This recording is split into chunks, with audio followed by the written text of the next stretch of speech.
afternoon, Bay Nation. Welcome to another episode of Fantasy Bay.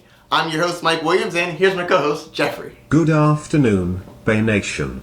In this episode, we're going over an off-season breakdown of the NFC North. Different moves, ads, drops, coaching changes, excluding the Green Bay Packers, of course, because we just did a video on that called Last Dance. If you haven't seen it, go check it out.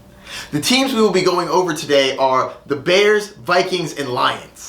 And don't forget to like, subscribe, and click the bell down below so you get any updates for new videos of mine. Geoffrey, fire up the simulation. We're heading down to Chicago. Chi-Town, here we come.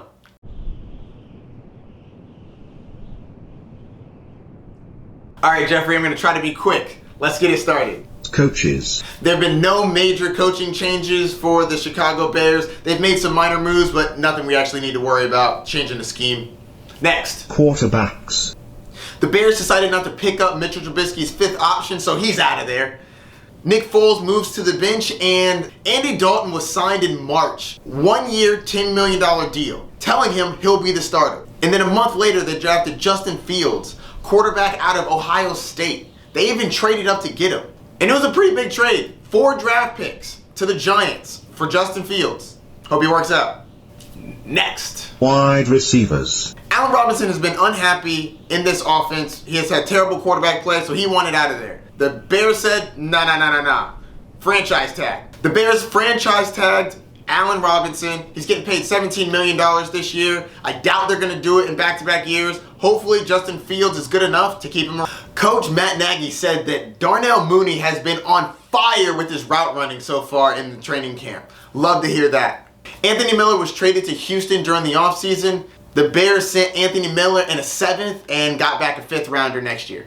The Bears also signed wide receiver Marquise Goodwin. I don't think that he's going to move the needle, and with a rookie quarterback or Andy Dalton, I don't believe that he will be fantasy relevant this year, but good for the team. All right, what's next? Running backs. David Montgomery's looking good coming into this year. Matt Nagy says that 20 carries a game for David Montgomery is very doable. That's intriguing. Tariq Cohen, unfortunately, is still on the PUP list from his torn ACL last year. Still recovering. I'm not really too confident about when he's going to come back. The team also signed Damian Williams. I'm not concerned with him taking a role away from David Montgomery. He should be fine. All right, what's next? Tight ends. For tight end, Cole Kmet should see an increased role this year. I'm not sure if he's going to be fantasy relevant with Justin Fields. And Jimmy Graham's still there. I'm not really excited about this tight end situation, but I will be watching it to see if there's some value we can get out of that. A quick summary of what I think about all these players. Andy Dalton's not draftable. Justin Fields is a solid late round draft pick to see what he has. He may not start the year, but he'll definitely end it. Allen Robinson is an incredible wide receiver going in the 3rd, 4th round. Absolute steal. I think you should grab him. He's definitely going to be the #1 receiver on this team. Darnell Mooney is solid as a late round flyer. Moving to running backs, David Montgomery. I don't think David Montgomery is a bad pick where he's going. 3rd, 4th round, fairly solid. He's going to get the touches. We know he's the guy. You're not touching Tariq Cohen. Damian Williams, no. All right, Geoffrey, on to the next one. I'm on it, sir. Here we go. Minnesota Vikings. All right, let's start at the top. Coaches. There has actually been a coaching change for this team. Gary Kubiak decided to retire after a very long career. He's going to be replaced by his son, Kurt Kubiak. That's actually very good for us because we can predict what's going to happen in the future. Just a bunch of more of the same, which is a lot of Dalvin Cook. Next. Quarterbacks. The quarterback position hasn't changed. Kirk Cousins is still the quarterback. He was on the COVID list earlier in the offseason, but he's off of that now and good to go. All right, what's next? Wide receivers. Justin Jefferson got injured diving for a ball. He sprained his AC joint, but apparently he has avoided any major injury, which is fantastic. I believe we should see him week 1. Adam Thielen's still there. In the offseason, the Vikings signed D.D. Westbrook. I don't think he's going to make much of a difference considering this offense is a run-first offense. Next. Running backs. Dalvin Cook is an absolute beast, and he is going to be the center of this offense. No changes there. They did re-sign Amir Abdullah, but I don't see him taking anything away, of course. This is Dalvin Cook's team. Next. Tight ends. Tight end Kyle Rudolph was released, which is going to give Irv Smith more of an opportunity. Alright, so let me give you a quick breakdown of my opinion on this team. Kirk Cousins is a good quarterback, but I don't think that he's going to be anything better than a streamer. Wide receivers, Justin Jefferson is an incredible wide receiver, and Adam Thielen is a good wide receiver, but I think he's going to depend a little bit too much on touchdowns this year. Dalvin Cook is an absolute beast, and he's going in the top 2 of your draft for a reason. Draft him. He's incredible. Not worried about any of the backups at all. They're not going to get any work over him. And then tight end, like I said earlier, Kyle Rudolph is gone. Irv Smith's job to have. But this isn't going to be a high volume passing offense unless they're down by a lot. And I think their defense gets better. So I don't think they're in negative game scripts as often. All right, Geoffrey, I think that's going to do it for this team. On to the next one. I'm on it, sir. Here we go.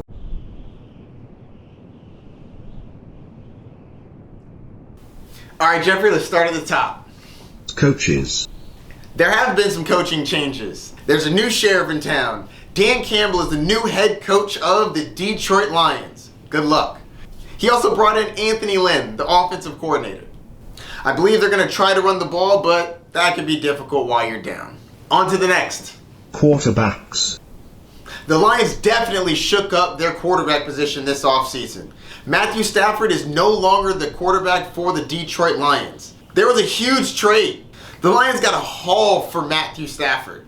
Detroit sent him to the LA Rams and got back Jared Goff, a 2021 third round pick, a 2022 first round, and a 2023 first round pick.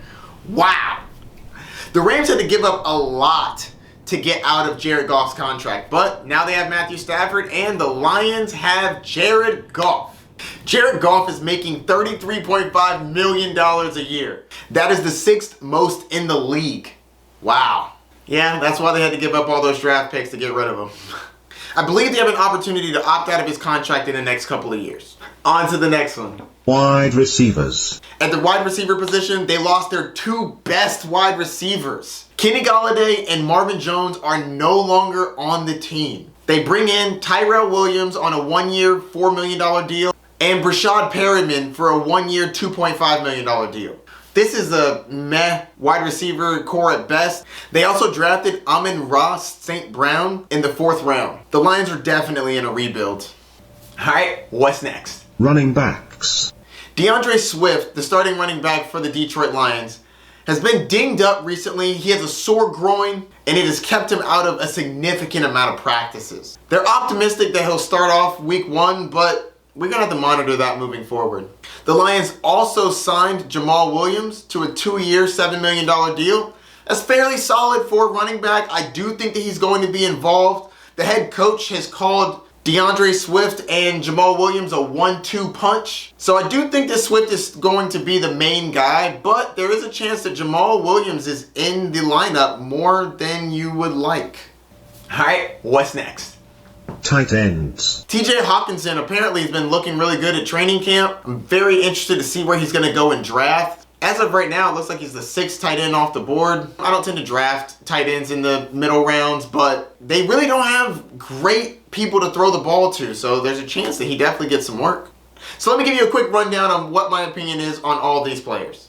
Starting at the top, Jared Goff has 0 redraft value for me. I'm a big no-go on him. Wide receivers, Brashad Perriman is an interesting late-round flyer if he's healthy, but him and Tyrell Williams have had injuries in the past. I will be keeping my eye on Amon-Ra St. Brown. He's an interesting 4th-round pick, but nothing draft-worthy. Running back, DeAndre Swift. I'm not huge on DeAndre Swift. When I get the opportunity to draft him, I tend to look somewhere else. But I do think that he does have upside because he can get a solid amount of touches. But Jamal Williams being there, I feel like might take away a little bit of his upside. And this team isn't going to be very good, and I don't like running backs on bad teams. But DeAndre Swift does catch the ball, so he is a little more versatile. Jamal Williams, I'm really not trying to have the backup to DeAndre Swift. I'm not too big on Jamal Williams as a primary guy. Minimal upside, bad offense. Tight end TJ Hawkinson. I do think that he is going to get a decent amount of targets this year. Their receiving core went from being 2 very good receivers, not top tier, but good, to receivers that barely got their 1-year deals. At the end of the day, Detroit is in a complete rebuild mode. So, you gotta start from somewhere. Let's see where they go. And that's going to do it for the breakdown of the NFC North division. Don't forget, if you want the Green Bay Packers breakdown, check out my Last Dance video. If you have any questions or comments, let me know. Don't forget to like, subscribe, and click that bell down below. I'll see you in the next breakdown. Peace.